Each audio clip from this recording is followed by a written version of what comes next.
Halo sahabat CKRC, apa kabar? Kali ini kami akan mereview RGT 136161 setelah pemakaian kurang lebih 14 hari. Apakah worth it untuk dibeli dengan harga 1,9 juta? Untuk itu mari ikuti terus video ini.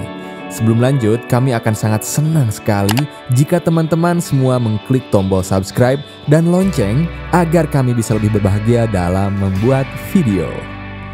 Yang pertama kita bahas adalah ban dari mobil ini.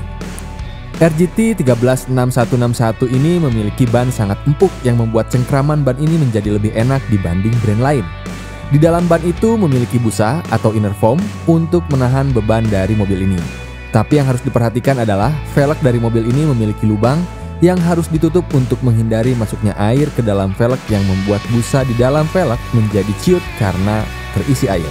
Untuk menutupnya bisa menggunakan double tape dan tambahan lem besi di double tape agar lebih kuat. Kelemahan lain ketika ban ini terlalu empuk adalah saat miring. Ban akan kempes yang membuat mobil menjadi terbalik. Tapi di balik kelemahannya, saya suka dengan kelebihannya yang membuat mobil ini gripnya oke lah. Lanjut ke masalah gear gardan. Jika sebelum-sebelumnya saya selalu memiliki masalah dengan gear gardan di brand lain, kali ini saya sedikit tersenyum karena setelah pemakaian 14 hari dengan 3 baterai per hari, tidak ditemukan keausan dalam gear gardan maupun gearbox. Di brand lain biasanya saya menemukan bubuk-bubuk drum besi dari gear, tapi di RGT ini benar-benar gear seperti ketika saya pertama kali membeli mobil ini. Benar-benar aman. Padahal trek yang saya kunjungi semuanya ekstrim. Tanjakan di Rahong Pangalengan berjalan kurang lebih 4 km, saya tidak menemukan masalah pada gear. Itu kemungkinan karena gearnya memiliki diameter yang besar sehingga membuat gear tidak terlalu berat untuk bekerja dibanding bobotnya yang 850 gram. Kemudian pada knuckle yang masih berbahan plastik dan dog bone yang kecil. Di sini saya menemukan masalah serius yaitu knuckle patah. Pertama diakibatkan karena mengatur epa steering yang terlalu sadis. Akhirnya dog bone lepas dari dudukannya yang mengakibatkan knuckle tertarik dan akhirnya patah dari dudukan bautnya.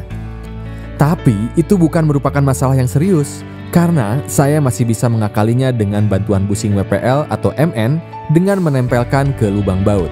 Untuk dog bone yang patah pun itu bukan merupakan masalah yang serius karena masih bisa diperbaiki dengan mengganti pin dog bone menggunakan pin ban. Dan sampai saat ini masalah itu belum terjadi kembali. Kerusakan ini juga diakibatkan dari penggunaan ban dan velg metal 155 yang berat. Sebenarnya kalau main untuk adventure biasa tidak akan rusak.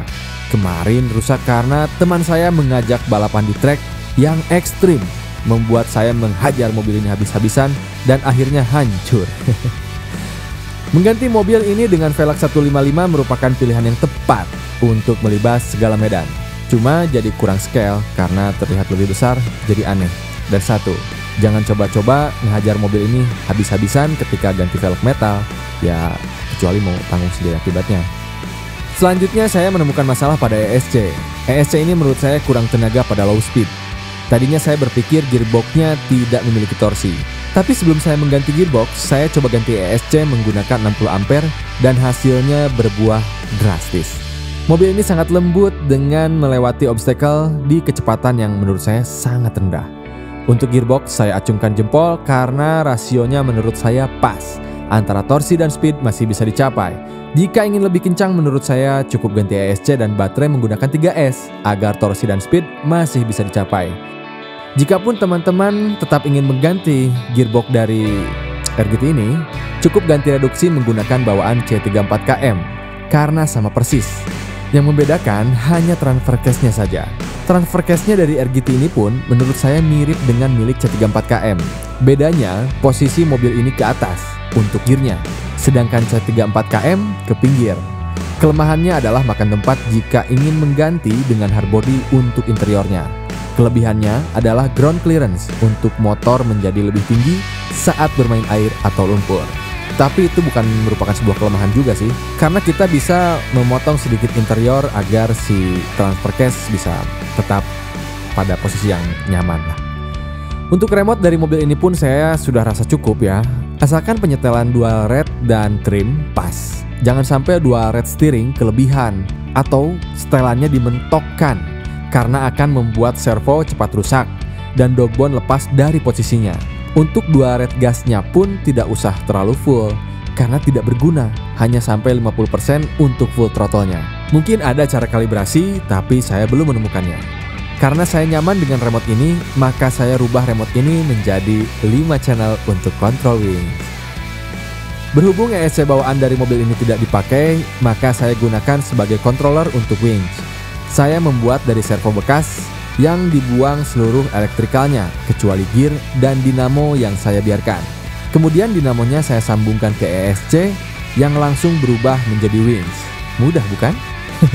Jika ada yang tertarik untuk perubahan menjadi 5 channel dari remote ini, tekan tombol like dan komen di bawah ya, nanti saya akan buatkan tutorialnya. Jika ada pertanyaan apakah worth it membeli mobil ini, saya beri nilai 90% sangat worth it. Apalagi bagi pemula yang gak mau ribet. 10%-nya hanya perubahan dan penambahan aksesoris aja, agar mobil ini bisa lebih sempurna saat dimainkan. Untuk itu, CKRC mundur pamit. Jangan lupa subscribe dan komen di channel ini, agar kami lebih berbahagia ketika membuat video. Assalamualaikum warahmatullahi wabarakatuh.